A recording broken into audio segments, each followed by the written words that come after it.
'cause everything is not as it's sold. What made my wife and I decide to adopt? I had a child who asked for sisters every day. Every day. It's not an easy question to answer. And she would say, have you thought about it today? And we were watching something on TV and she said, can't we help one kid? Just one kid. And we didn't one day wake up and decide, I want to go find myself a couple of FASD afflicted girls and adopt them.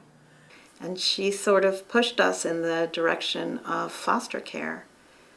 Just suddenly having little sisters dropped in your lap is a shock in and of itself, but adding the fact that they have FASD on at the end only makes it crazier. Katie, look at the camera. Say hi. Hi.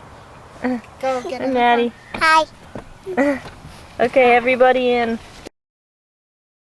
Associated with it. FASD is, this actually stands for fetal alcohol spectrum disorder, and it's really an umbrella term that we use to describe a wide range of disorders that are all related to pregnant mothers drinking alcohol during pregnancy. They're all birth defects and they vary in their severity. And I met Katie through that group as I was facilitating the child group, and she demonstrated a lot of the behaviors that I mentioned earlier in terms of sort of having difficulty with some of those social cues. Come on, you have a beautiful voice, and I'd like to hear your words.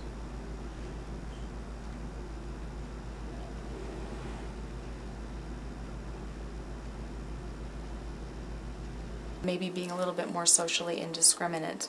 And so that was something that, those are some of the things that we worked on with her in Bruin Buddies. Behavior that both girls exhibit is defiance. But I really will eat it this time.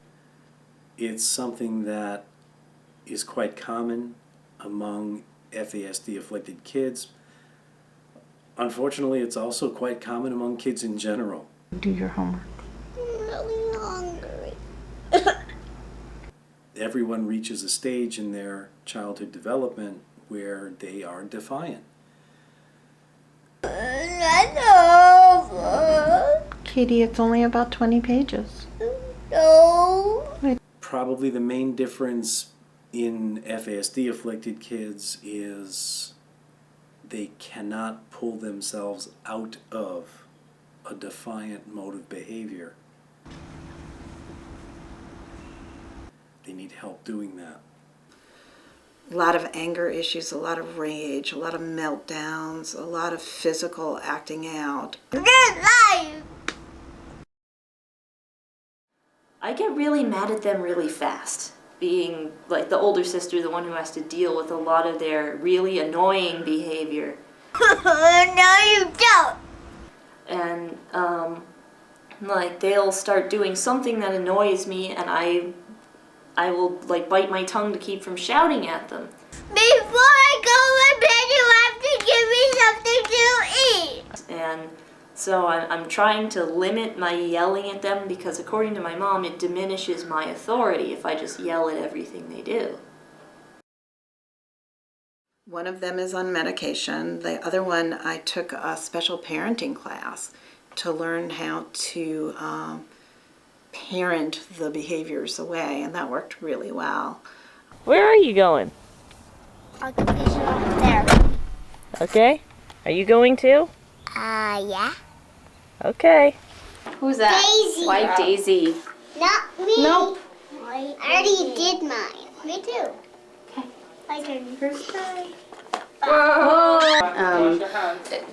It's kind of really hard to explain, but sensory integration basically is like the way we interpret the sensory that we're receiving, like a visual, auditory, movement, and information to our muscles. And sometimes when we don't interpret those, you know, we're unable to do certain things that we normally take for granted, like walking and jumping and catching a ball and all those things.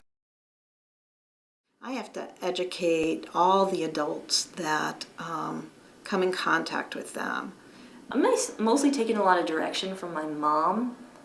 I've been teaching teachers how to teach these particular kids, and recently I became the director of public relations for CalFAS, which is the California wing of the National Organization for Fetal Alcohol Syndrome. And the most disturbing thing about this to me is that this disorder is 100% preventable.